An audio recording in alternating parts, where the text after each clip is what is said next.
Hello, you guys. Hello. This is bound to be not an entertaining broadcast, but it should be an interesting one for those of you who are interested in history.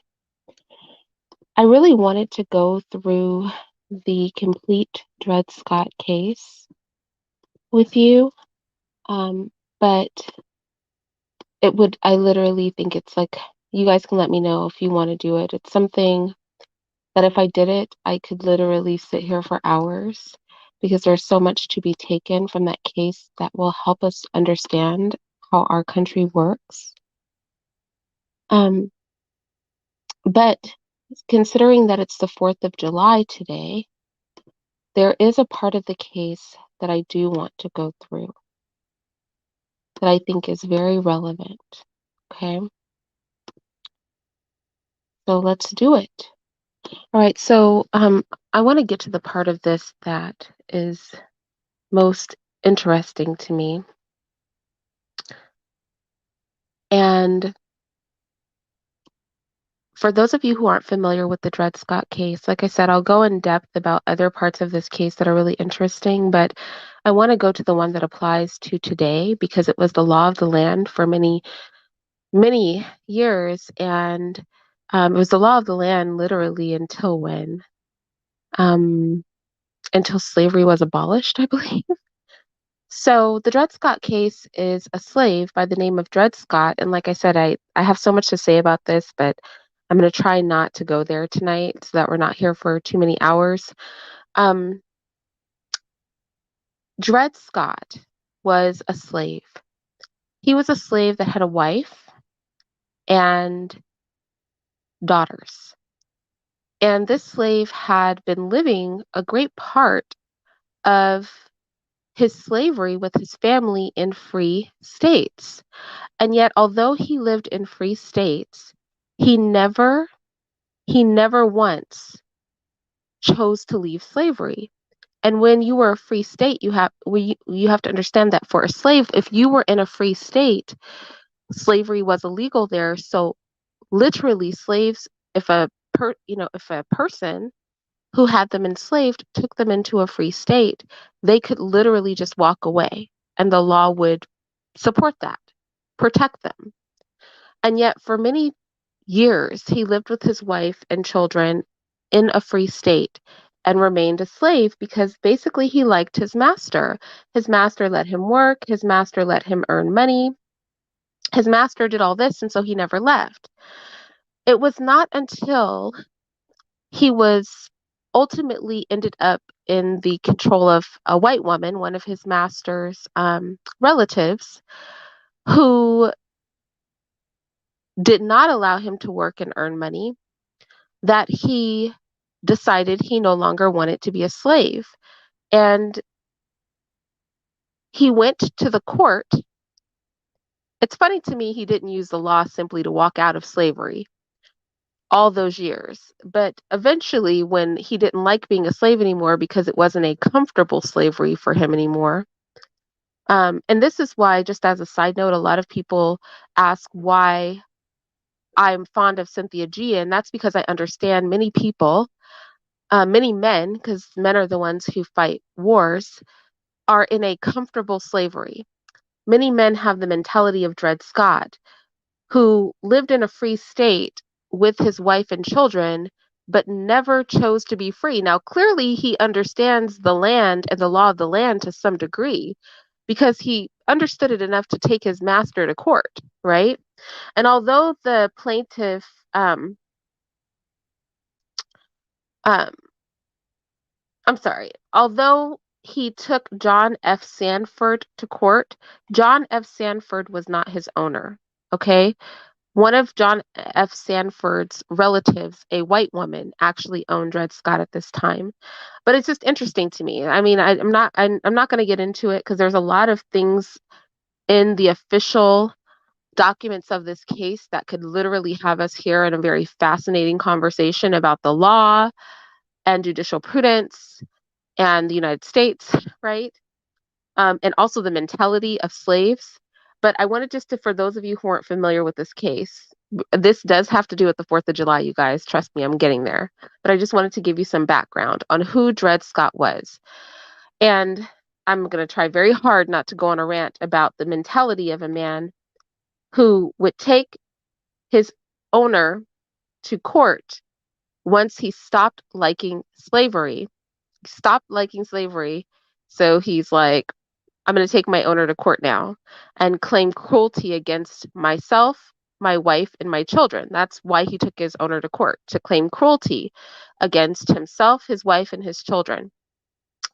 But for so many years, this man could have just taken his wife and children and walked away a free man because he spent a significant part of his slavery in a free state. Yet he never did it. He stayed a slave and he waited until he was transferred to a master he did not like and then went to court to complain. That will never cease to amaze me. Suffice to say, he did not win this case. But that's not why we're here. We're not going to get into all the very interesting parts of this case that I really want to read to you guys, but I'm not going to. Be Omi, so some of my lives go to my unlisted playlist. Some of my lives go to my unlisted playlist, you guys. That's where most lives go to die. Some of my lives go to my members page and or my Patreon. So the lives never really get taken down. They might be unlisted, and so if you guys have the links, every once in a while, you guys know I share the link to my unlisted playlist.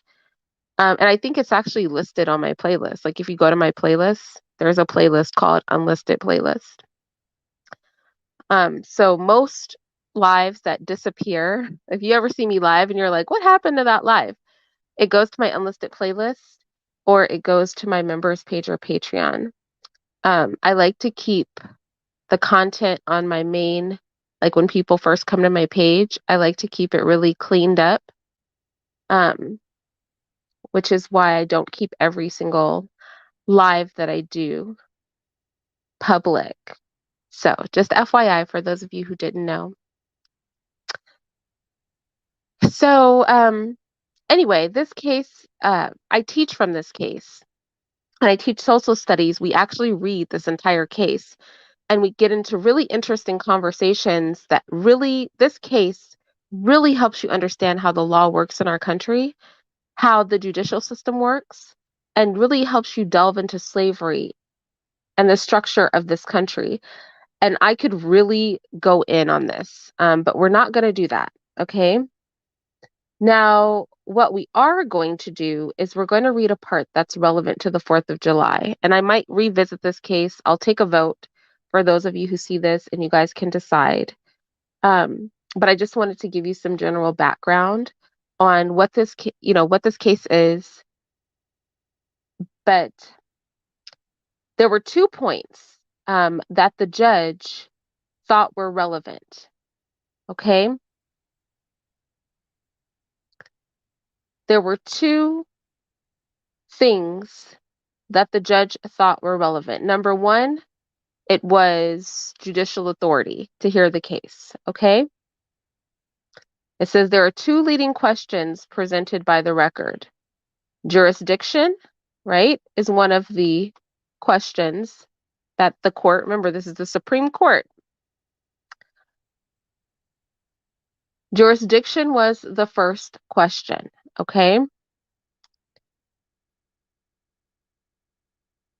And then whether or not Dred Scott as a slave had the right to sue in a court of the United States.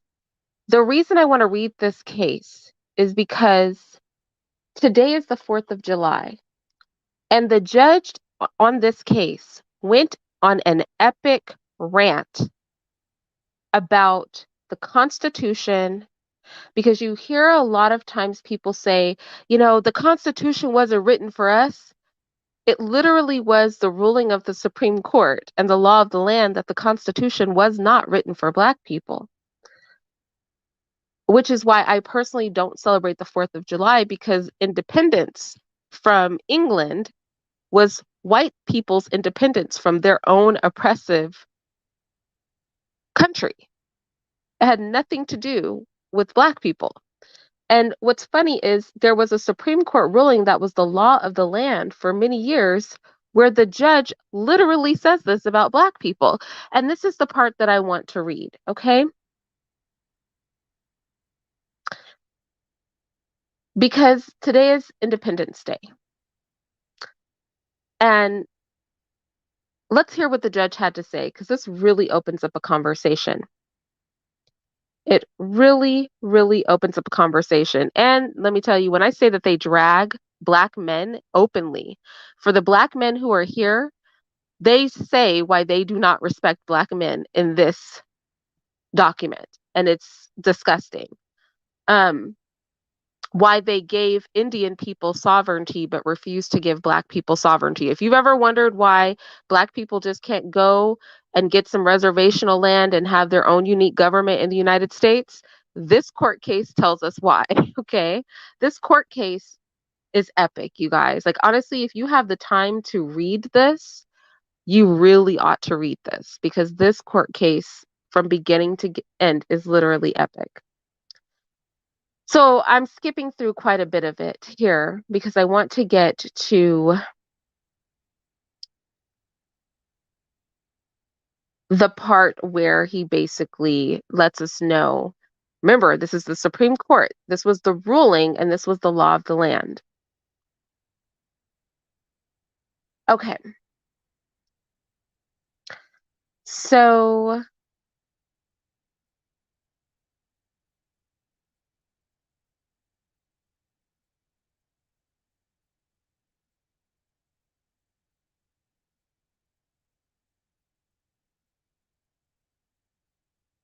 it goes on to say, I'm trying to decide what I want to read because if I start reading something, I'm really going to start going on a rant on some other topics that I don't want to get into today.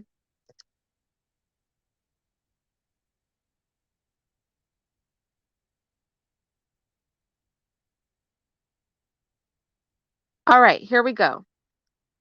The question is simply this. Listen to the question. Remember, this is the Supreme Court. This ruling became the law of the land. We are celebrating the 4th of July. I want you to hear the rant that this Supreme Court justice goes on. And this was the case. This is him giving his ruling on the case. The question is simply this. Can a Negro whose ancestors were imported into this country and sold as slaves become a member of the political community formed and brought into existence by the Constitution of the United States? That is the question he's asking. Can a Black person who we brought here as merchandise and made slaves be a part of the political community? All right. And as such, become entitled to all the rights and privileges and immunities guaranteed by that instrument to the citizen. Now, I hear a lot of people on YouTube saying that the Constitution was not written for Black people, and they're saying that, but a lot of them don't actually know anything about this case or that the Supreme Court actually ruled the Constitution was not written for Black people. And that when we celebrate things like Independence Day and the 4th of July, those holidays are white people's independence from white European control and have nothing to do with Black people, literally, historically. I'm not just saying that to make you not feel American. I'm saying that because literally it had nothing to do with us. One of which rights is the privilege of suing in a court of the United States in the case specified in the cases specified in the Constitution. It will be observed that the plea applies to that class of persons only whose ancestors were Negroes of the African race and imported into this country and sold and held as slaves. The only matter in issue before the court, therefore, is whether the descendants of such slaves, when they shall be emancipated, or who are born of parents who had become free before their birth, are citizens of a state in the sense which the word citizen is used in the Constitution of the United States. And this being the only matter in dispute in the pleadings, the court must be understood as speaking in this opinion of that class only, that is, of those persons who are descendants of Africans who were imported into this country and sold as slaves. To be clear, he says, I'm referring to all Black people, free or enslaved. If your ancestors were brought here as slaves, whether you are now free or whether you are still a slave, he is saying that this ruling applies to all of them, free or unfree. And he's going to give some examples because there were a lot of laws in this country where free Black people were enslaved temporarily, but we'll get there. The situation of this population was altogether unlike that of the Indian race. Why are Black people different than Indians? Let's listen to him. The latter is true, formed no part of colonial communities, and never amalgamated. I'm sorry. Oh, okay. I'm sorry, I'm getting a message. And never amalgamated with them in social connections or in government. So he's saying that of the Indians. The Indian people, the Native Americans in this country, never became part of the colonial communities and never amalgamated with them in social connections or government. The Indians at no point in time said, we want to be a part of the white man's government. I want you guys to hear this because he's about to make a distinction between Black people and Native Americans and explain this also tells us why Black people don't get sovereign land, why we can't just go off in America and create a little government of our own. The Indian people never tried to amalgamate with white people in government, in society, socially, in government. And it goes on to say, but although they were uncivilized, so he, like literally, the way, honestly, can you believe this is a Supreme Court case? He called Indian people uncivilized in the case.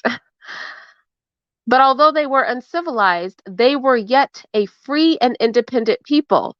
This tells you how, not that long ago, and even today, I guarantee you, white people in political power think. They did not respect the civilization of the Native Americans, but they respected that they were free and independent and never attempted to amalgamate themselves into white social political structure. Associated together in nations and tribes and governed by their own law. They remained independent. They grouped together in nations and tribes, and they chose to be governed by their own laws. Speaking of the Native Americans, many of these political communities were situated in territories to which the white race claimed the ultimate right of dominion. But that claim was acknowledged to be subject to the right of the Indians to occupy it as long as they thought proper, and neither the English nor the colonial governments claimed or exercised any dominion over the tribe or nation by whom it was occupied, nor claimed the right to the possession of the territory until the tribe or nation consented to cede it. These Indian governments were regarded and treated as foreign governments. And to this day in 2021, that is how Native American governments are treated. Even though they're all in America, they are considered foreign governments.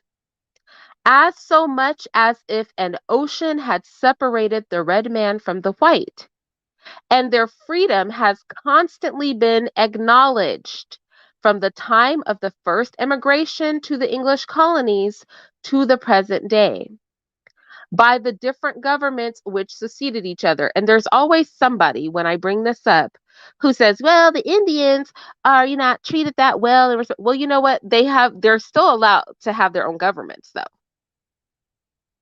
Their governmental structure is still respected. They're doing better than we are in that regard. So we can say their situation's not perfect. Their land was taken and dominated, and this is true. They were whitewashed, and this was true. None of that is untrue. But they still have their own governments. They still have their own monetary systems. They still have their own land, and we have nothing. So we can drag the Native Americans all we want, but they came out of the situation smelling way better than we did as a collective, right? And he goes on to say how they respected their governments. Treaties have been negotiated with them, and their alliance sought for war. And people who compose these Indian political communities have always been treated as foreigners, not living under our government. Okay? He goes on to say that Indians have had occasion to be under the subjugation of the white race. Man, when I tell you that, sometimes when this man talks, it just reminds me of what country we're in, because this is a Supreme Court justice that's writing this. I just really want to be clear. This is the Supreme Court ruling that we're reading. Under subjugation to the white race. When I say America is a white country, I literally have a patron, shout out to you, you know who you are, who argues with me that America is not a white country. But I'm literally sitting here reading a Supreme Court ruling where they're going to say it's a white country. They're going to say it. It's funny, it was a white country until very recently, openly. They were writing whole Supreme Court rulings where they talk about it, but this is just the beginning of his rant. Remember this, because it's the 4th of July, and this judge is about to tell us it's not about us, right? So he basically says the Indian have their own government, their own social structure, their own monetary systems. We think they're barbarians, but we respect them enough to leave them alone. And even if we had an enemy, to ask them to fight alongside us, right?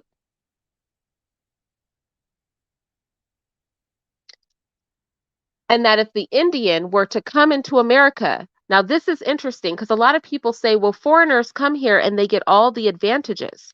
It has always been that way. Literally, this judge says, and if an individual should leave his nation or tribe and take up his abode among the white population, because the white population, he means the American population. That's what, like, this is a Supreme Court ruling. Remember, he's discussing if a Black person is a part of the American community. This is what this judge is talking about.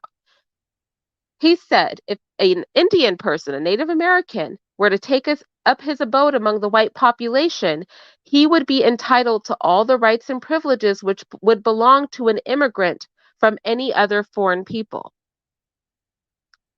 There are rights and there are rights and privileges given to immigrants. There are rights and privileges given to immigrants that you don't get because you're not an immigrant. So when you wonder, well, why are the immigrants doing so well? Because when they immigrate here, there are rights and privileges they get that are unique to their immigrant status. It has always been that way. Now, it used to be, it was just white people coming here. Now it's other types of immigrants coming here. And regardless of where they come from, immigrants get different rights and privileges because they are immigrants that you, a Black person, will never get, because this is your start in the country. You weren't even a citizen. You've been living here for hundreds of years, your ancestors, but you were not a part of America. That's what this judge is ruling. The Supreme Court said this. I'm not saying this. So as we think about the 4th of July, I just want you to think about the Supreme Court ruling that says you're not a part. This is not for you. An immigrant would have status over you, is what this judge is saying. He said, we proceed to examine the case as presented in the pleadings. Listen to this. The words people of the United States, the words people of the United States and citizens are synonymous terms. He's about to define people of the United States and citizens of the United States. This is a Supreme Court ruling where the judge literally defines it. Literally defines it. This is why I don't celebrate the 4th of July. Number one, my ancestors were still enslaved. Number two, their Independence Day wasn't about us, and he's about to tell us. The words people of the United States and citizens are synonymous terms and mean the same thing. We know what synonymous means. Synonymous means they mean the same thing, but he's reiterating himself. They both describe the political body who, according to our Republican institutions, form the sovereignty and who hold the power and conduct the government through their representatives. Like I said, I have a patron who's always arguing with me when I say America is a white country. He always says no. I should have brought the Dred Scott case to you. I'm going to message you with this case, right? Now that I'm talking about it today. I could have won our argument a long time ago. I would have been like, and da da da da da, the Supreme Court said this is a white country, because this is what this judge is about to say. They are what I cannot say familiarly. I can't say it. Call the sovereign people. And every citizen is one of these people and a constituent member of this sovereignty. The question before us is whether the class of persons described in the plea in abatement, Black people, okay, compose a portion of this people. Are Black people part of the United States? Are they citizens? Are they people of the United States? Now remember, the Constitution's been written. The 4th of July has happened. Okay, all this stuff has occurred. And he's saying, do any of these exciting things, does the 4th of July apply to them? Are they independent? Does the Constitution apply to them? How many people have heard of this case? I just am curious. Who has heard of this case? Who knew that legally the Supreme Court ruled who was an American citizen and said it was not you as a descendant of an American slave? Who knew that? I'm curious.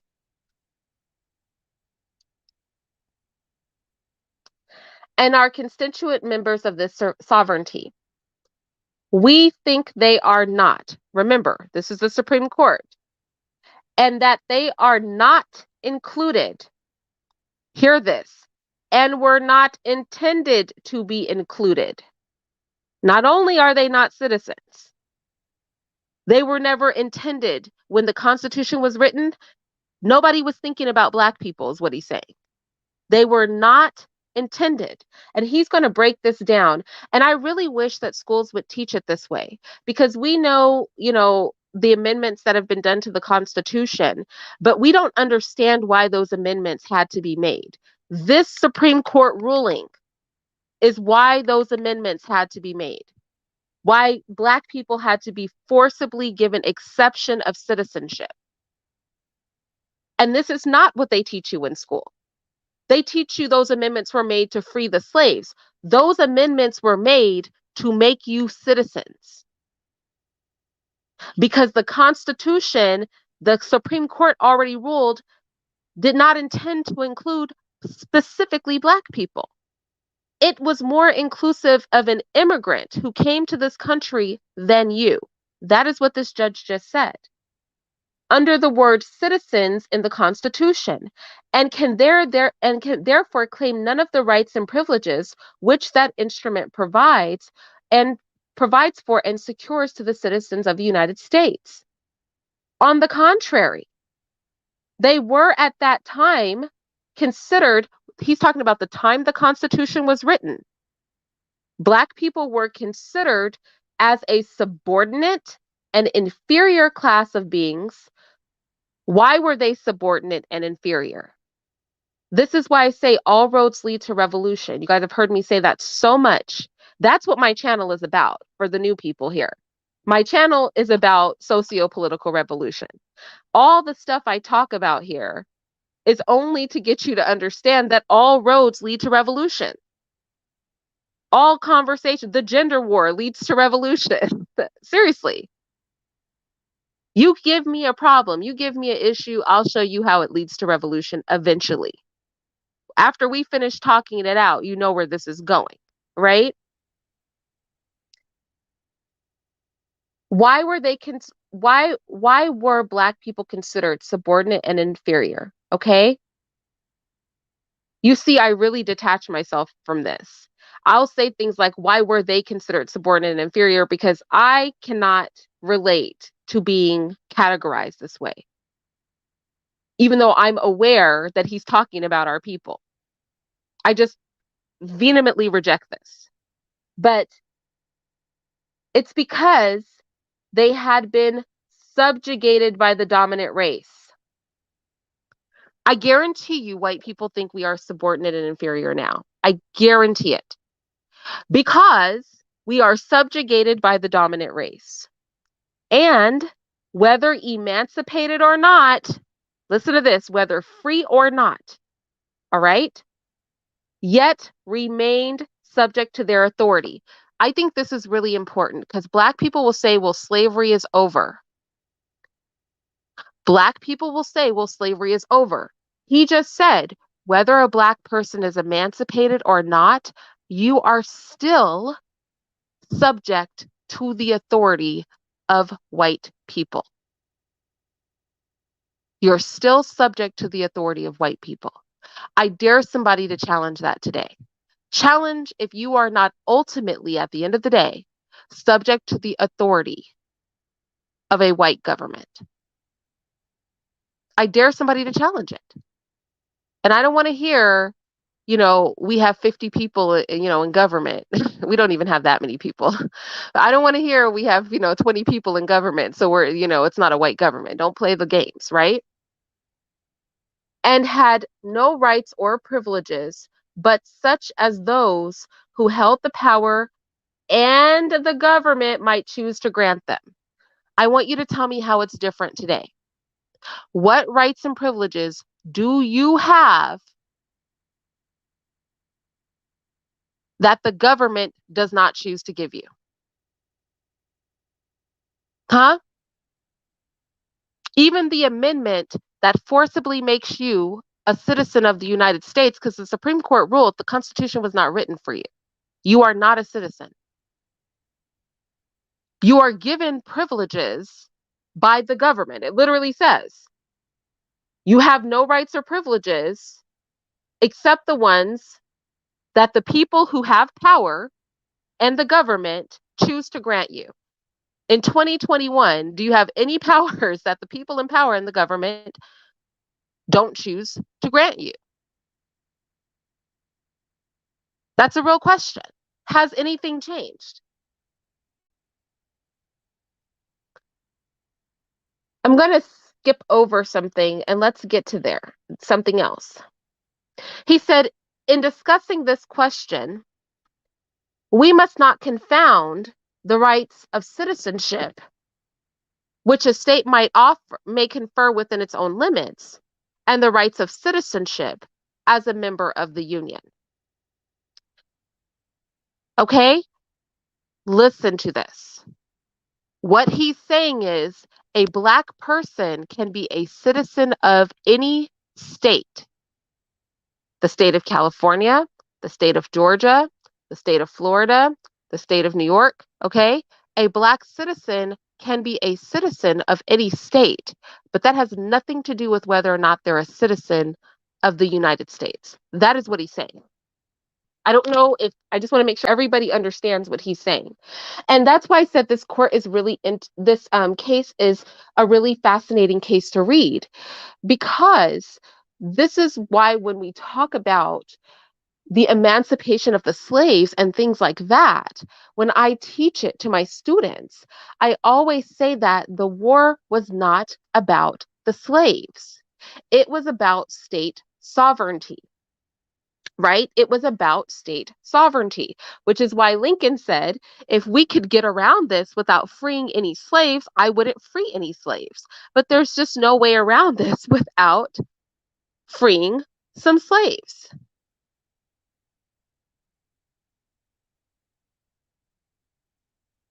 right? This is what Lincoln said.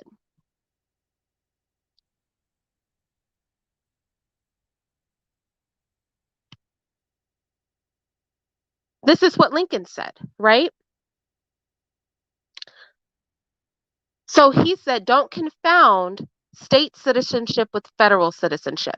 And another great example of this to help people understand this is we have states that give illegal immigrants citizenship. California, for example, an illegal immigrant, somebody that comes into this country illegally, in the state of California, they can sit on the school board, they can get a license, they can vote in local elections, they can get health care in the state of California. An illegal immigrant gets citizenship. But the minute they leave the state of California, ICE, and go into Texas, ICE is going to pick them up and deport them.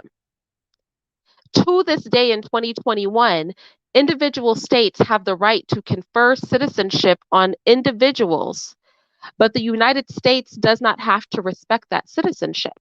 This is also why you can have marijuana be perfectly legal in a state, but then the feds come in and they will raid the facilities.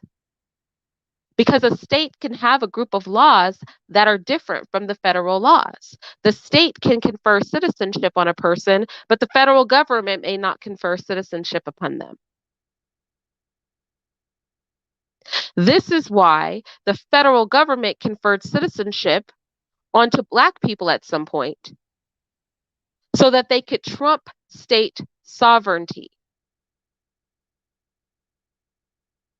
The Dred Scott case is a very interesting case. Reading, if we had the time, which we don't tonight, but if we had the time, we could really read through this case, and I guarantee you, you would have a deeper understanding about how this country really works than most of you probably have. This is a very eye-opening case. It teaches us a lot about our country, and I really strongly advise, I'll probably put the link in the description box, that you guys read this case.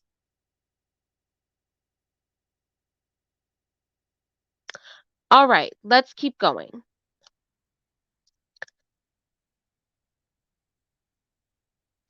And he just goes on to explain that, if a state makes a person a citizen, he goes on to say that the states may confer within its own limits all the rights of citizenship as a member of the union. It does not by any means follow, because he has all the rights and privileges of a citizen of a state, that he must be a citizen of the United States. This is why Dred Scott, I don't even understand why Dred Scott made this case, honestly, because he spent most of his slavery in a free state.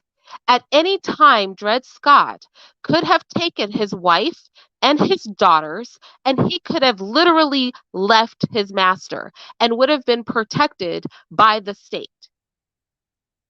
But this man chose to keep himself, his wife, and his daughters in slavery, because he had a master that he liked. My question is, do you have a master that you like? Do you have the mentality of Dred Scott? Do you have the mentality of Dred Scott? That you only cherish your freedom when your owner is treating you badly? Because this is how Dred Scott was. Dred Scott could have left slavery at any time.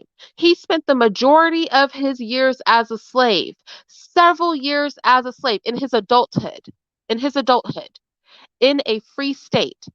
And he chose to not take his wife and his daughters and leave slavery. But then when he left that free state and went to a slaveholding state, the state of Missouri, and it was passed on to a white woman, and that white woman decided to really treat him like a slave, then he didn't want to be a slave anymore. But he had no problem being a slave in the free state when he was allowed to work, and his owner would leave for periods of time, because he felt free, right? He got to live the life of a free man, so he didn't feel the need to fight for his freedom, even though he could have picked up his wife and kids and became free, legally free in that state. He chose to stay in subjugation to his master until he started being treated badly. And this is why I don't knock Cynthia for her approach.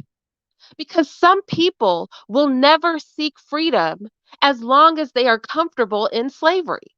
This goes back to a video I made where I read a slave narrative where there was a slave who said he thought about running to freedom, but he thought about all the enjoyments of the plantation, all the fun stuff they did in slavery. He thought about the nigger fights. He thought about the cone husking. And he was like, I don't want to be free. Sometimes you need somebody to shove your slavery all up in your face so that you can stop feeling comfortable so that you want to be free. And this is why I don't knock Cynthia, because Dred Scott is a living example. This man has the audacity to go to court and complain about the treatment of himself, his wife, and his daughters when he would have never had to make this court case, and the Supreme Court would have never had to formally say that Black people were not citizens, had he just taken his happy butt and left slavery with his wife and children all the years that he lived in a free state. And many Black people today have a Dred Scott mindset. Because you can have sex with who you want and drive the car that you want, and your slavery is a comfortable slavery, then you like it. But then if you get profiled by the police, or if you get treated like a nigger with a hard ER, then you want to be upset. Then you want to be in your feelings and talk about the injustice and how Black people, Black men, and all this are being treated. But you didn't feel that way when you were living in your fancy house. You didn't feel that way when you were shopping for your Jordans. You didn't feel that way when you were at the restaurant. You didn't feel that way when you were at the ball game. You feel comfortable in your slavery until somebody makes you uncomfortable. Just like Dred Scott. Dred Scott felt comfortable in his slavery so that when he had the chance to be free, he didn't take it. And then he stopped liking slavery and wanted to go to court and complain when he stopped appreciating how he was being treated. Then all of a sudden, he didn't want to be a slave no more. No more slavery for him. He wasn't trying to have it. And many people have a Dred Scott mindset. That is their mindset. As long as I'm being treated nicely, I'm not here to rock the boat. And so you have to sometimes make people feel uncomfortable.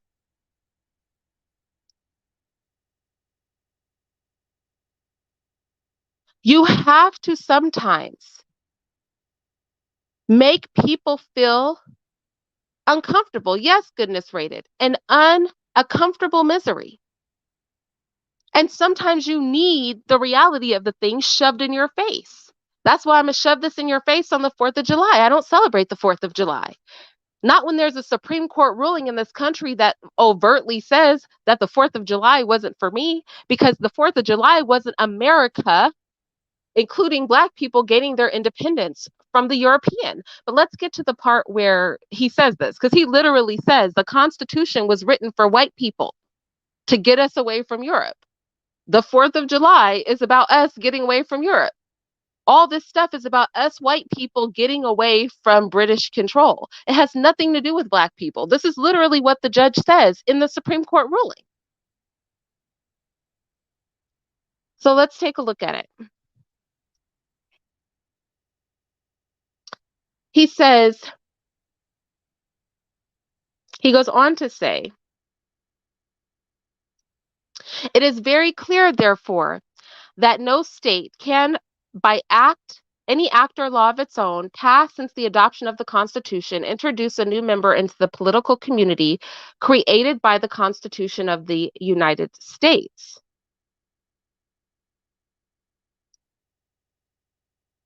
And for the same reason, it cannot introduce any person or descriptions of persons who were not intended to be embraced into this new political family.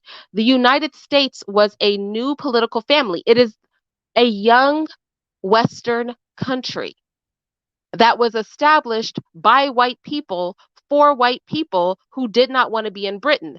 Let me say this, because so many people say America's not a white country. Look, I'm not even saying this to make anybody feel bad. I'm not saying this so that Black people don't feel like America is theirs. I'm American. I'm just saying that part of being American is understanding American history. America was created by white people for white people, period. It was a bunch of white people who wanted to get up under British control, ran off to America, fought for independence from Great Britain, hence 4th of July, okay, wrote a constitution and said, look, we don't want to be part of Britain anymore. We want our own stuff. America is a white country. When y'all are out here complaining about the statues and stuff, they put up the statues because this is their stuff. This is their country. They created this country, and all rights that you have are afforded to you by a white majority government. It just is what it is. It's just the truth. That is our country. And I know it might make some people not feel a part, but we're not going to sit here and just lie about American history and just lie about the structure of government so that Black people can feel a part of something. If you're going to own it, own the truth of what America is. That's all I'm saying. Now I know the truth, and I'm still going to flex with my American passport, and I'm still going to demand American embassy privileges if I need them.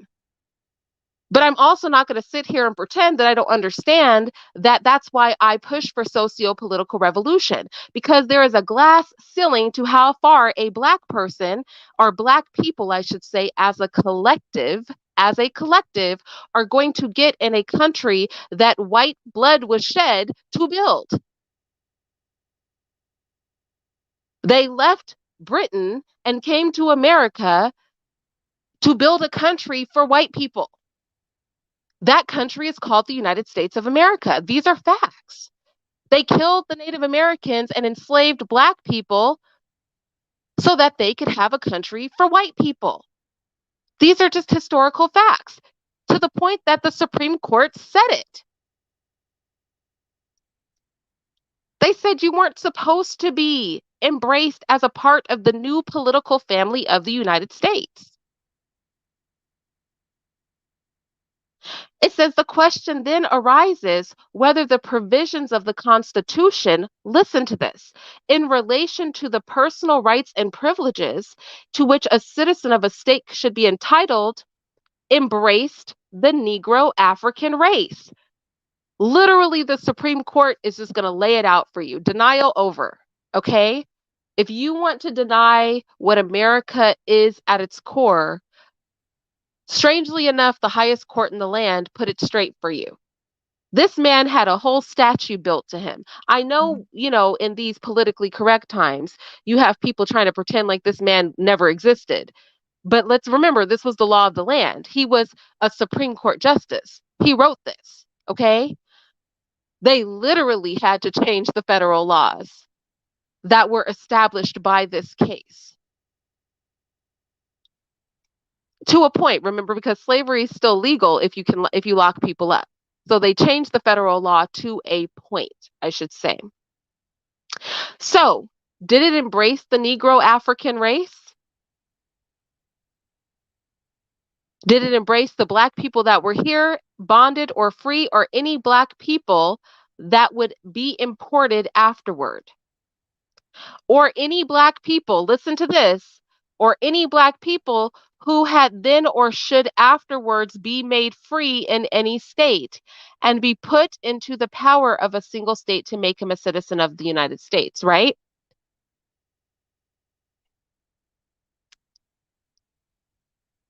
The court thinks the affirmative of these propositions cannot be maintained. Cannot. In other words, no.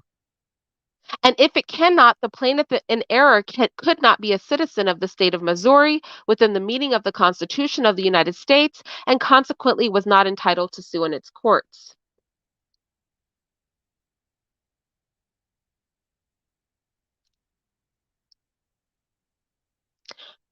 Listen to this. It becomes necessary, therefore, to determine who were the citizens of the several states when the Constitution was adopted. Listen to this. They're telling you who the Constitution was written for. This is a Supreme Court ruling. It becomes necessary, therefore, to determine who were citizens of the several states when the Constitution was adopted. And in order to do this, we must recur to the governments and institutions of the 13 colonies when they separated from Great Britain. America is a white country.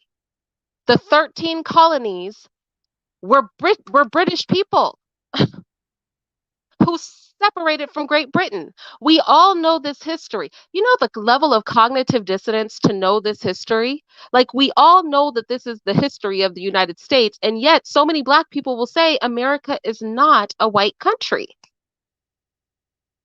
So many Black people, if a white person told you today America was a white country, y'all would be ready to fight.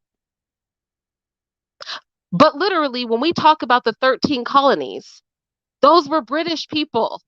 Those were British people who didn't respect anybody that wasn't white. They just didn't. America was established for white people by white people. That is the truth. And the subjugated, enslaved people of this country have been made to love the foundation that this country was built on and are brainwashed into relating to it to the point that y'all are out here popping firecrackers, pop, pop, pop, pop, over something that has nothing to do with you. Nothing. This has nothing to do with you. It wasn't about you. It didn't include you. It has nothing to do with you. The 4th of July is white people. Listen, let me tell you how racist this country is. White people have a national holiday celebrating white people's conquering of this country and independence from white people. Y'all, because that's what the 4th of July is. It's white people's independence from Europe. Let me repeat that. The 4th of July is a holiday that celebrates white people's independence from Europe. That is literally what the holiday is for. That's exactly what the holiday is for. I want to know how many of you threw a 4th of July barbecue. That's all I want to know. How many of you got your celebration on for white people? Yay, yay, these British citizens got their independence from Britain. Has nothing to do with you. Not a darn thing to do with you whatsoever. Look, I'm American. Look, I'm American. Like, I know some of y'all be like, well, you're not American then, and blah, blah, blah, blah, blah. No, I'm American. I'm American. I'm American. I'm American too. I'm just telling you, I'm not a delusional American, though. I know how I got my citizenship. I know that this country was not built for me. This country's not about me. That's why I believe in socio-political revolution, because the foundation of America is corrupt, y'all. It's corrupt. We're out here celebrating a holiday for a bunch of people who came here, raped, pillaged, murdered, and enslaved people. And we're out here popping firecrackers because they got independence from Great Britain. What in the world? Out here having barbecues, playing our music, two-stepping. Like, I don't understand it. Especially when the Supreme Court said, when they separated from Great Britain and formed new sovereignties and took their places in the family of independent nations. We must inquire who at that time were recognized as the people or citizens of state whose rights and liberties had been outraged by the English government and who declared their independence. And who declared their independence, Independence Day lovers, and assumed the powers of government to defend their right by force of arms. And this goes to the people who say that violence isn't necessary. America is sovereign because we will kill you if you try to encroach on our sovereignty. The Native Americans were left alone because they would kill people. That's why they got to maintain some of their land, even though white people don't respect them like that. I'm going to tell you something. Killing people goes a long way, okay? Killing people goes a long way, y'all.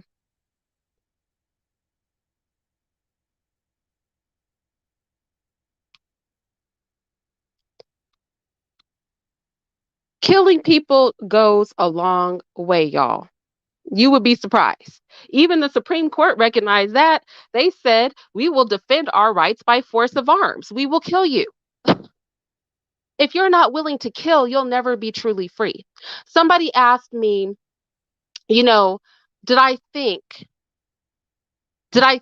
a particular family of wealthy blacks who had their land taken by eminent domain, if they represented,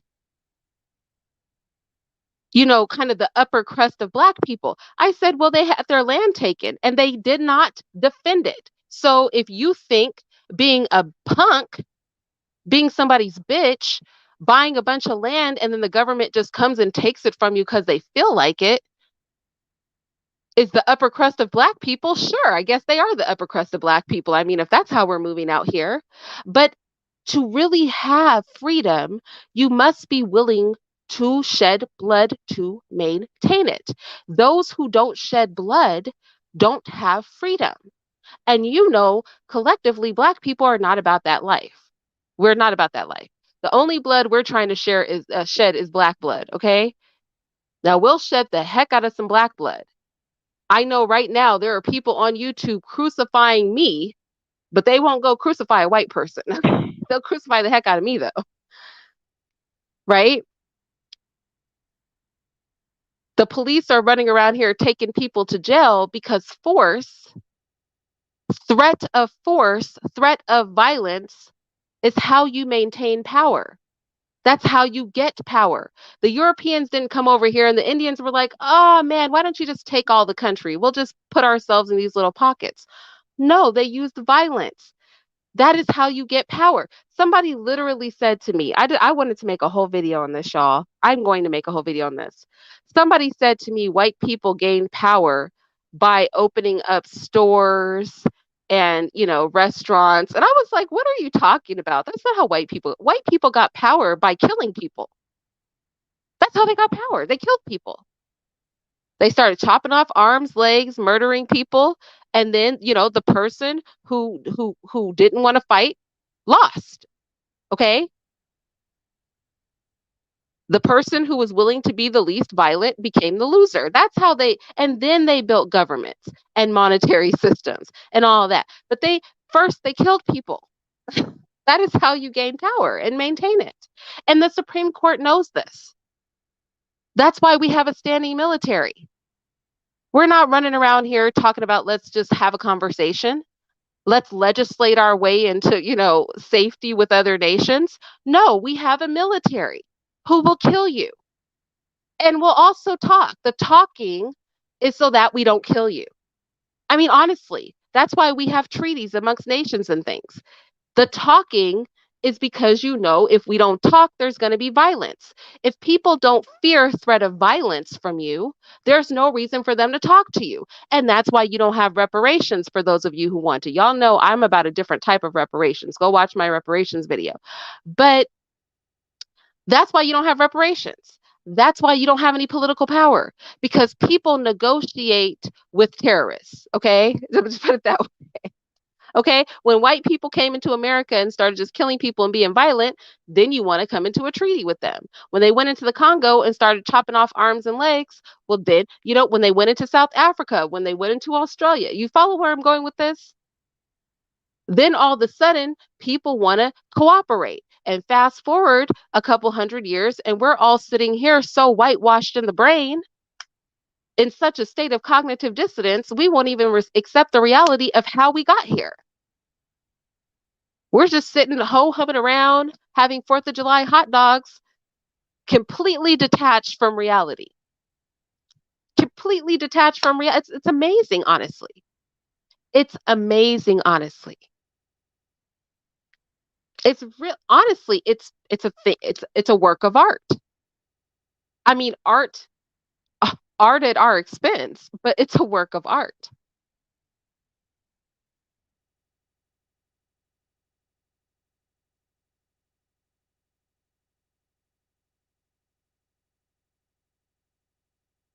Let's keep going because he says a lot of other things too.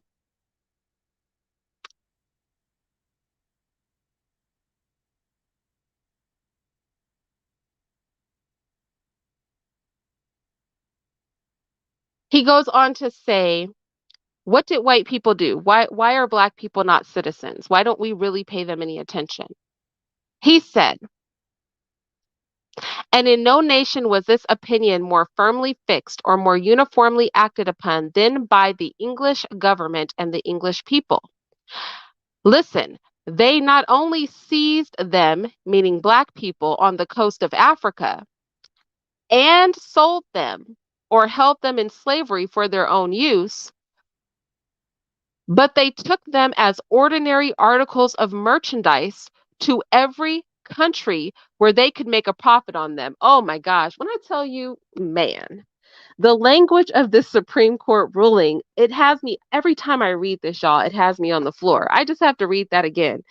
This is the country we live in. This is, y'all, it said, they not only seized them on the coast of Africa, and sold them or held them in slavery for their own use, but they took them as ordinary articles of merchandise to every country where they could make a profit on them, and were far more extensively engaged in this commerce than any other nation in the world. This is Great Britain for you, the British people. Queen, the Queen. Everybody was so excited when a half black person, Meghan Markle, married into the royal family. Why were you guys excited she married into that racist family? Do you know how many black people the British have killed globally? The British have an agenda. Like the British single handedly have annihilated multiple millions of black people. Literally, hundreds of millions of black people. Whole populations of black people, the British have single handedly brought to extinction. That is history. And it is those people who came into this country and wrote a constitution and declared independence from the Great Britain in Europe that America is literally built on. When you put your hand to your heart and you say the Pledge of Allegiance, you are pledging your allegiance to them busting those moves. That's all I'm saying out here. And this is why I don't understand conversations that we have that are not socio-political in nature. I don't understand them. I'm like, you really want to turn these lemons into lemonade. Like this is the ultimate turning lemons into lemonade. When I tell you black people want to make a way out of no way, a way out of no way. Like, look, this is the foundation of the nation. I'm not trying to sound like Dr. Seuss, but this is the foundation of the nation. Okay? This is it. This was the law of the land until like 150 years ago. And not even then, because what? Even after they freed the slaves, this was still the law of the land because Martin Luther King had to go get himself hosed up a few times before they would even acknowledge that they changed the rules. So it's barely been 100 years. It's barely been 50 years. It's been like 60 years, y'all. 60. And y'all are out here playing games. I just don't understand. I'm lost. I'm baffled. It's befuddling, quite frankly.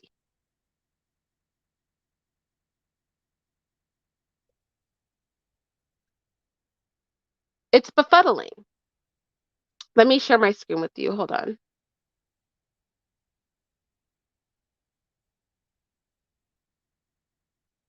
Oh my gosh, you guys. All right, I don't think I'll be able to share my screen with you because I'm on two different devices. I'm on my phone and my computer, and you guys know that. Uh, I told my internet came back on. We changed the modem, so I canceled my appointment, and then it went out again, so I had to make a new appointment. This is the perils of living in the middle of nowhere, y'all. Because maybe some animal, wild animal, chewed through a wire somewhere. I just don't know. Don't live by the forest. That's all I'm going to tell you. Don't be like me. Don't be paranoid and out by the forest with your guns, baking cookies and ready to shoot. Don't be like me, okay? Yeah, Neely Fuller, he was on point. Okay, so I can't share my screen with you guys because I don't think I can hotspot myself and reliably keep this live going. So we're just going to continue on because there's just one more thing I want to read. The opinion thus entertained and acted upon in England was naturally impressed. And I want you to think about what this judge is doing. He's going back to his European roots and saying, Europeans never liked you. That's what he's saying. The European never liked you. The European never liked you, black people. That is what he's saying. He said, because he's talking about how we know that the people who established America did not care for black people because Europe didn't care for black people. That's what he's saying. He said the opinion thus entertained and acted upon in England was naturally impressed upon the colonies they founded on this side of the Atlantic. These are English colonies that were founded and English people that started this country. This is a white person's country. It is. That's why you have crazy white people running around talking about this is our country. They're literally stating facts. But Black people would rather fight over that than understand that socio-political revolution and rebuilding the framework of the country is what needs to happen. We would rather get mad because a white person states a historical fact than recognize that all roads lead to revolution. All roads do not lead to a bigger house or a luxury car produced in a European nation or Louis Vuitton or Prada or Chanel, okay? All roads do not lead to you getting an Ivy League education. All roads lead to revolution. Okay, do not have the Dred Scott mindset where you only dislike slavery if you're uncomfortable. It's only if you're uncomfortable that you have a problem. As long as you're comfortable, nothing to see here. Do not have Dred Scott's mindset, or you're going to get checked the way that this judge checked Dred Scott. Okay, the minute you try to get froggy, they're going to remind you of who you are. That's what happened to Dred Scott, is it not? Is this not what we're reading? Is that not what happened to Dred Scott? Dred Scott decided he would remain a slave with his wife and children for years. He didn't want to be free because he had a master that treated him well. He could work, he could earn money, he got to have his little freedom of movement. He wasn't really tripping. But the minute that white woman got her hands on him and treated him like the black slave that he was, then he wanted to run to the court and try to say that he was being mistreated and his wife and his children were being mistreated. Well, you, your wife, and daughters are now learning what it means to be a slave. See, the slaves who are the most comfortable are always the people. The oppressed people who are the most comfortable are always the people who don't have a problem. But let them get knocked down a few pegs. They'll be right here with the rest of us trying to get free, which is what Dred Scott did. But here's the thing, when he ran to that same system that he didn't want to leave, all those years that he had the freedom to step out and leave, and he didn't. He didn't take his wife and his daughters and leave slavery while he was in those free states.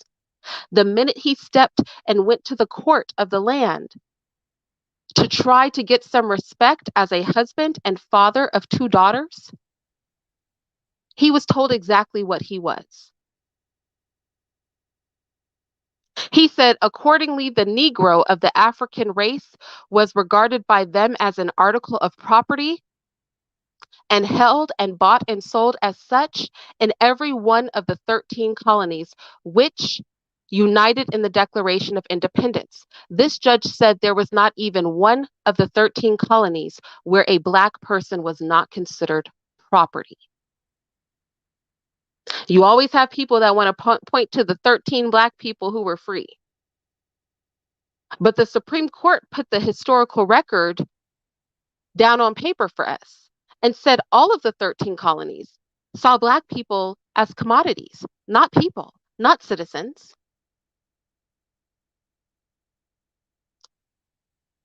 The slaves were more or less numerous in the different colonies, as slave labor was found more or less profitable, but no one seems to have doubted the correctness of the prevailing opinion of the time.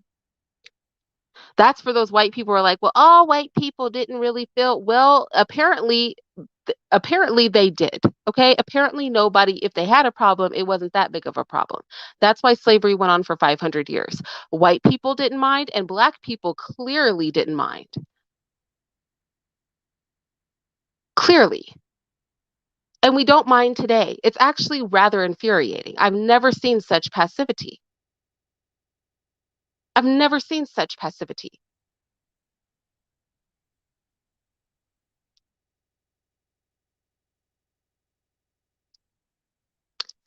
Oh, and then he even starts talking about he starts talking about mulattoes, interracial marriage. Y'all, I can't even, I need to come up out of this. How long have I been talking? An hour and 10 minutes? I need to come up out of this case. When I tell you, if we go any further, I could literally sit here.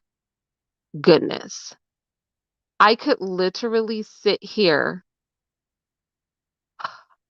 all night and read this. I want to read one more thing before I go, because when I tell you, we would be here for 5 hours if I read this whole case. But I want to just read this part, okay? This specifically pertains to the 4th of July.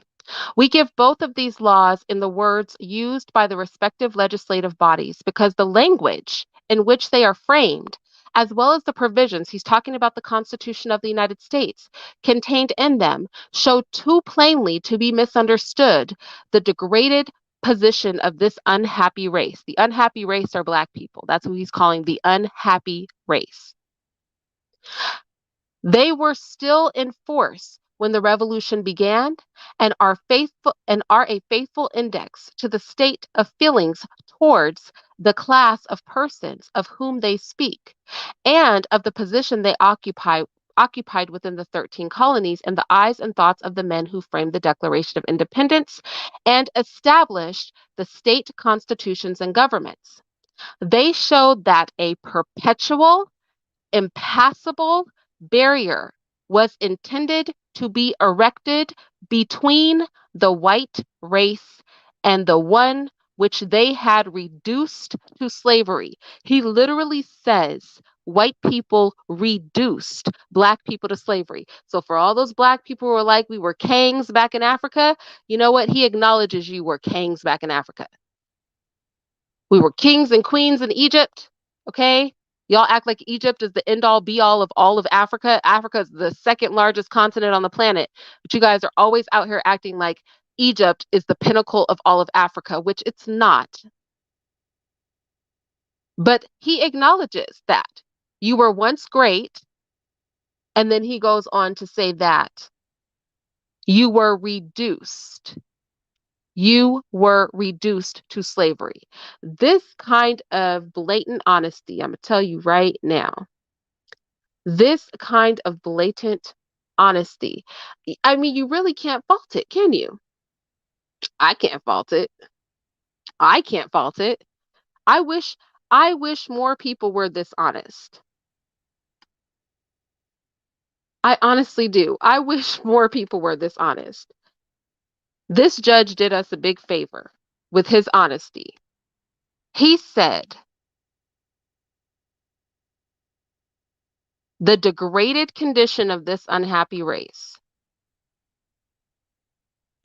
a perpetual and impassable barrier was intended to be erected between the white race and the one which they have reduced to slavery and governed as subjects with absolute and despotic power. Despotic power, you guys. absolute power over you. The flex, the flex of it all. I want to know how I have read so many historical documents on my channel. The flexing of it all. Do you see how they flex? They flexed for hundreds of years, and y'all act like everybody forgot about this. You don't flex this hard for hundreds of years. You don't have a Supreme Court that will type this out and make this a public ruling and like not remember any of that because it's 2021. Come on now. Come on now. And which they then looked at upon as so far below them in the scale of created beings, so far below them in the scale of created beings. Somebody came to me, I told him I need to make a whole live out of our conversation. He came to me and said, when black men get money, they don't need a woman who has intelligence because most of the people they're going to hang around with are white. And nobody's going to expect a black woman to keep up mentally with their wife anyway. So if he just flew in a random Instagram thought and took her to dinner, it wouldn't matter because nobody's expecting her to be smart anyway. I was just on the floor. I was like, first of all, who disrespects somebody's home by bringing in some random woman that you flew into town? How were you raised? You will have to be raised with wolves. How disrespectful. Who does that? This is why I said in my other video, you can give a person money, but that will never make you part of a social class. Because any of us who grew up upper middle class know that being invited into somebody's home is a big deal. You're not going to fly in an Instagram thought and disrespect somebody's wife, their children, and their house by bringing her over to dinner. Nobody's doing that. In fact, you're not bringing any woman over to dinner unless you want her to be accepted in the social circle. You do that stuff when you're hanging out with your friends. You don't do that stuff when you're invited to somebody's home. This is the difference. This is why you can't take a person who's reduced in their mental capacity, give them $300,000 a year, and expect them to integrate into anybody's society because you don't even understand the rules. You don't even know what's going on. Your kids will never be invited to anything because they're going to look at your family like you guys are wild dogs out here. This is crazy. But my point in telling that story is because he thinks the same thing. He recognized that white, strangely enough, he doesn't even realize he thinks the same thing. He thinks white people think the same thing about him that white people say they think about him, which is that they're so far below them on the scale of created beings. I don't even need an intelligent wife. Nobody's expecting her to be smart anyway. This was his argument, y'all. I was on the floor. When I tell you, he and I have some conversations, and sometimes I feel like he's trolling me, but I know he's not trolling me. I'm like, what the hell are you talking about? Why do you say these things to me? Why are we here? Look, I'm about to get off of here. Sometime I'm going to do a whole live on that conversation. I said, this conversation is about to become alive. That's what I told him. This conversation is about to become a live. That is exactly what I told him.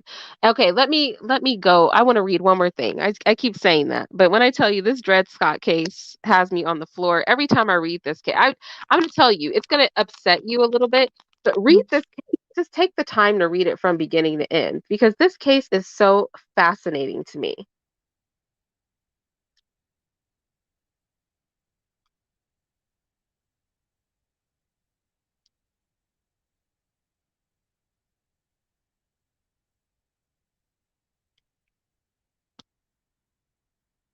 This case is so fascinating to me. Okay, Let's see what we could do. Just one more thing. I'm just going to say one more thing, then I'm going to go. I keep saying that, but the case is just so good. Like, this judge is so off the chain with his commentary. He's so off the chain. I haven't even read the half of it, y'all. You see how I keep skipping past stuff. He's so off the chain with his commentary. Oh my gosh. I mean, these are the days when you wanted to read the court cases, okay? Nowadays, these court cases are so buttoned up and polished and politically correct. This judge was like, to hell with that. I'm going to tell it how it is. He said, I have no time for political correctness. I'm about to lay this completely out for y'all. He drug everybody. He drugged the mixed people, the black men, the African. I mean, he started calling on his English roots and ancestors. He was like, "You are beneath us." I was like, "Goodness sakes, those days were different in the Supreme Court, weren't they?" Nowadays, people get triggered if you don't let them murder their own baby. Back then, they were out here, they just called it out like it was. I just, look, long for the days of honesty. Okay? I prefer honesty over political correctness any day. Yeah. This is oh, Star Sky, this isn't an article. This is a typed out version of a Supreme Court ruling. This is a Supreme Court ruling. I'll put the name of the case, which is Scott versus Sanford, and I'll put the link in the description box. Well, here, I'll put the link in the chat right now if I can. Can I? Yeah. Say whatever you want. I can't stop you. All right, this is the last. I just one more thing I'm going to say. All right, and I'm going to go because I keep talking, even though, because I get so excited. Every time I read this case, my mind just starts, I have to skip over things. I could literally, honestly, we spent half of a semester studying this case in my in my class because it was just so much to learn from the case. It allowed us to get into modern day immigration policy, sanctuary cities or sanctuary states. We tied in reading some articles written by Black people on the impact of immigration on Black communities. Like, honestly, from the Dred Scott case, we can talk about so many other aspects of modern day American society. So I have to stop myself because you guys have seen, I will sit here for 3 hours and read a historical document because I find them fascinating. But I'm not going to traumatize anybody's dad. I'm not going to do it. Okay, so anyway, so he goes on, he starts quoting the Constitution because this judge, he had me on the floor. He said, it then proceeds to say, we hold these truths, you've all heard this, to be self evident, that all men are created equal. Martin Luther King had the audacity to quote this. He needed to be slapped for that. That they are endowed by their creator with certain unalienable rights, that among them is life, liberty, and the pursuit of happiness. That to secure these rights, the governments are instituted, deriving their just powers from the consent of the governed. So he then goes to quote the Declaration of Independence. And then he says, the general words above quoted would seem to embrace the whole human family. He's like, when you read that, it seems like you're talking about humanity, right? The whole human family. He even acknowledges humanity as a family. He's like, and if they were used in a similar instrument as this today, it would so be understood. He said, you can't look at the Constitution and apply 2021 knowledge to it. That's what he's saying. We can't look at the Constitution and think that they were talking about all people because that's not how they thought back then. They weren't talking about all people. He said, but it is far too clear for dispute that the enslaved African race was not intended to be included and formed no part of the people who framed and adopted this declaration. Yeah, because they weren't British white people. That's who wrote it. For if the language as understood in that day would embrace them, the conduct of the distinguished men who framed the Declaration of Independence would have been utterly and flagrantly inconsistent. He said the very nature of slavery lets you know that this country was for white people. That is what he said. The Supreme Court said it, not me. He said the existence of slavery juxtaposed the existence of slavery juxtaposed with the words in the Declaration of Independence unequivocally proved to you that this country was made by white people for white people and was never intended to include black people.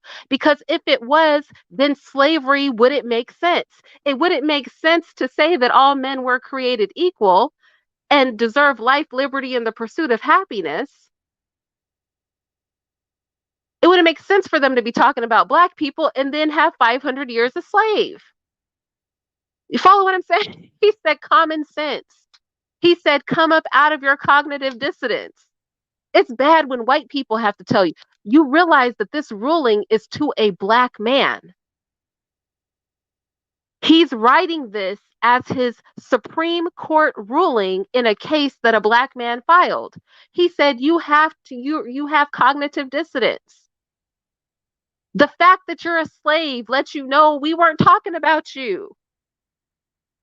This has nothing to do with you. You're not one of us. You can't sit here. You're not. The Constitution, the Declaration of Independence had nothing to do with. Nobody was talking about you. Nobody was talking about you, to you. Nobody. That's what he said. Now, this is bad. This man has gone on. Honestly, I skipped over 80% of this. Okay.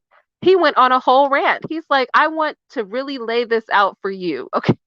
I want to give you all the examples I can give you to prove to you that we weren't talking about you, that you're not one of us. You're not a part of this. This life is not for you. I don't care if you're free. I don't care if you're a slave. If you were charted around this planet as a piece of property, we weren't talking about you. We were talking about white people from Britain. That is what he said. It was a bunch of white people from Britain that came who were trying to be liberated by a bunch of white people from Britain and wrote a Declaration of Independence from Britain for white people and a constitution for white people. And it was not you. When these white people are running around talking about this is our country, it is. It is their country. Their people, this is their people's work. And this is why I say I don't understand conversations that don't include socio-political revolution. Anybody who has a grasp on reality and history of America knows that you have to have a full socio-political revolution. You have to. You have to. What are you building on this? That's all I want to know. What are you building on this foundation? He said, no one misunderstood them.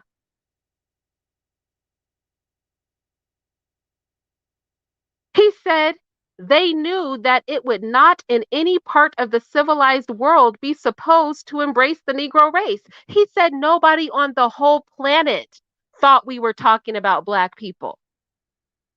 Hear this. This is ill, y'all. This is insane.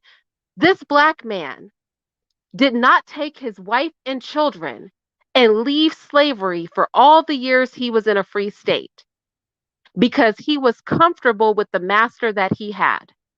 He got into Missouri, was given to a white woman who decided that he could still work, but she was going to take that money because she was a widow. And then all of a sudden, he wants to run to an American court and say that him, his wife, and his daughters are being mistreated. And the judge said, why are you here? This is not about you. You're not a part of this society. You're not a citizen. I don't care if you're free. I don't care if you're a slave. Your Blackness excludes you. These are all the reasons why. The founders of America founded America and wrote the Declaration of Independence and the Constitution for white people to benefit white people. It was written by white people for white people. It was never meant to include you. The only people we're including are immigrants into this country, and you're never going to be an immigrant. Immigrants will get privileges, but you'll never get the privileges because you're not an immigrant. You were property. You were brought here as property. Then he goes on to say that there's nobody in the whole planet who thought we were talking about Black people. Y'all, this is a Supreme Court ruling. Can you imagine being handed this ruling? Being a Black person, you go to a court. Can you imagine at the end of like all the arguing back and forth and all the judicial proceedings, they hand you their ruling? They sit up there and they read this to you? Like nobody on the planet is as confused as you are. Why are you even here? Is what he said. You don't belong here. You don't even have the right to be here. Nobody on the entire planet thought the Declaration of Independence or the Constitution was talking about you. Only you think it's talking about you. This is literally what this judge said. Honestly, we can't read the whole thing. We can't read the because this thing is so long. We can't read the whole thing. And I will and I have, but I'm not going to read it today. I'm just going to say that look. Happy 4th of July, okay? Happy happy 4th of July, y'all. I hope you enjoyed your barbecues. I hope you popped all the fireworks. I hope you're happy to be an American. You're proud to be an American. At least you know you're free. You won't forget the man who died that gave this life to you, and you'll proudly stand up. And whatever the rest of the song says, I can't remember. Like, I hope you did all of it. Throw your hand to your heart, say the Pledge of Allegiance. But it's things like this. It's all in on this channel. I go through so many historical documents because I really want to delve into because it is a mindset. It is a mindset of a dominated and brainwashed people that don't understand why socio-political revolution is the only way as a collective we will progress. It's the mindset of a dominated people. So dominated that we actually don't think logically anymore. And this is not to make anybody ashamed. Like, that's not my goal. My goal is we have to be in touch with reality. Like, reality, we have to be in touch with reality. Y'all, all I was trying to do was get something to drink delivered to me, like some juice, because I don't keep juice in my house. I only keep water in my house. And I can't get anything. I'm thirsty. I'm about to go make a smoothie, y'all. I need a smoothie. Like I want something sweet, but maybe it's good I didn't have juice. Juice doesn't have any fiber in it. I'm gonna go make myself a fruit smoothie. And honestly, I wanted to go over this case with you. I wanted to read the whole thing with you guys. And I'd been putting it off because I knew like once I got into talking about it that I could sit here literally for 5 hours and just read this case and just chop it up with you guys. But I'm not going to do that. Okay. But I do advise that you guys um, read this because if nothing else, it, it, it speaks to how it speaks to the reality of what we're living in. When we talk about competing and pulling ourselves up for our bootstraps and all that, that's all cute. But the thing is that you cannot build a stable home on a foundation of sand next to a wild ocean. Okay. And that's what we're trying to do. There's a hurricane going on, and we are on the coastline in a house on some sand trying to make it all make sense. And the foundationally, the country is not right. Foundationally. And this is why we discuss socio-political revolution. I actually have an entire video on institution building and lots of videos on socio-political revolution going to who said it? Pink Butterfly. So just go to my various playlists because I've always talked about it doesn't matter what we call ourselves. I mean, we could call ourselves anything you want to call ourselves. I Language is for communication. I don't care about calling myself Black. It doesn't bother me. Me not calling myself Black is not going to liberate me. Violence will liberate me. I just really want to put that out there. It doesn't matter if I call myself or you or anybody else Black, because you can call yourself anything you want. But unless you're ready to get about that life, unless you're willing to put your muscle and your blood behind your energy, it doesn't matter what you call yourself. Any conversations about what we call ourselves, or you're like, are we indigenous to all this is none of this is relevant. If we're Pan-African or not, none of this is relevant. Nothing is relevant. None of this is relevant, because no matter what you think, until you're willing to put your life on the line to stand behind your ideologies, then it doesn't matter. And that's why I say all roads lead to revolution. We get caught up in the minutia of the conversation, but the bigger picture is nothing you say ever matters if you're not willing to stand behind it with your life. That's just the reality. It's a reality that I think deep down people know, and they don't want to do that. And so we stay stagnant. My thing is, if you'd make the choice that keeps us as a collective in stagnation, then do not complain about your plight. What is there to complain about if you don't feel strongly enough about your own progress to put your blood behind it?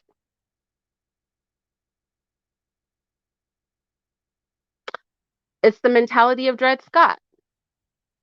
I'm not fond of Dred Scott, if you guys can't tell. I don't even understand that man. I really don't. I really don't. But what I do know is that most Black people have a Dred Scott mindset. No problem. He had no problem with being in slavery. If you read the beginning of this case, it talks about all the states he was in and all this stuff, all the different owners he had. He had so many opportunities to simply take his wife and take his children and be free. But he was so comfortable in his slavery that it was not until he was made to feel uncomfortable that he chose to fight back. And he chose to fight back through the legal system. And that judge literally bitch slapped him. That judge was like, psh, psh, bitch, get on the ground. Literally. That judge just drug him for filth. He told him he was nothing. I don't even know why you're here. Nobody in the world thinks you belong here. What's that song? How did you get here? Nobody's supposed to be here. He was like, how did you get here, Dred Scott? You're not supposed to be here. It's the illest Supreme Court case ever, and this was the law of the land that ultimately established that slaves had no right. Thank you, Dred Scott, for doing that for us. We needed that. That's what we need. We needed you to go to the Supreme Court so that they could place a ruling that said that Black people had no rights. And it's the result of this case that is part of the reason that the amendments to the Constitution are ordered the way that they were rewritten the way that they were, because this case was a Supreme Court case and became the law of the land. So this case is actually pivotal to our understanding of our current position as Black people or descendants of American slaves in this country. Dred Scott, plaintiff in error, and John Sanford is the name of the case. There are folios, like actual copies of the case, but they're hard to read, right? Because this case is from 1856. But for us to fully understand the rights that we have in 2021 as Black people, you should understand that this case is pivotal to being the foundation for the rights that you didn't have, and is pivotal to the wording of the amendments to the Constitution, because the Constitution had to be amended because it was not written for you. And the Dred Scott case had to be overturned by the wording that was put in that amendment. And so you can't actually talk about the liberation of our ancestors or the rights afforded to Black people today, or things like the prison industrial complex, or even understand our position in society without an understanding of the Dred Scott case, where the Supreme Court so eloquently let us know what the deal was. So eloquently let us know exactly what the deal was. All right. So anyway, I'm going to get out of here for real this time. I'm really actually going to get out of here.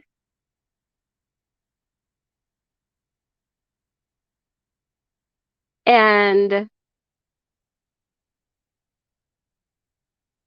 Empress Acapella said, "Do you think the $5 Indians are the real people of the lands?" I think it doesn't matter. I think a lot of conversations we have don't matter. So if I say Black people are the real Native Americans of this land, what are you going to do about it? Are you ready to fight for that? Are you ready to die for that? If you're not, I don't see the purpose in the conversation. You see what I'm saying? It's not that I don't like so many people, the Moors and all that, like all of the different, the indigenous, all these different movements Black people have, I think are often acts of a desperate people. Because at the end of the day, no matter what you think, if you're not willing to fight and die to press that, then it doesn't matter. Like why would we even have the conversation? It's irrelevant. What are you going to do about it? Are you trying to take the land back? Are you trying to be about that life? Because if you're not, then the conversations, and I don't mean, I'm saying you as in plural, not you in particular, dear, but as plural. We have a lot of conversations and they're silly to me because nobody's about to do anything. You're not doing anything. You're not about to do anything, right? Dred Scott was conquered, that's facts, and wanted it easy. We are uncomfortable today and still won't. Well, some of us aren't uncomfortable, though. Let me tell you, some people are very comfortable. Some of us are very comfortable. The answer is to put your blood behind it. What's the first step? Some would say to start on your own, but can we protect ourselves? No. Well, the first step as women, I mean, there's only so much a woman can do. We know that a lot of this is going to come to the hands of the men, right? Because that the men are who have power, the men are who fight for power. Women don't do that. Now, we can speak, we can motivate, we can teach. There's a lot of things women can do. I might shoot somebody in the head if I'm in danger. But as far as the footwork of the thing, the work that has to be done, the pressure that has to be applied, men have to do that. The men have to do it. And it just is what it is. That same logic that makes, women women should be in submission is the same logic that means that you got to put the muscle behind it, right? Those two logics go hand in hand. So, yeah. With that said, you guys, I'll rant. I will rant on. I'm going to stop ranting. I'm going to go make myself a smoothie and I will talk to you guys later.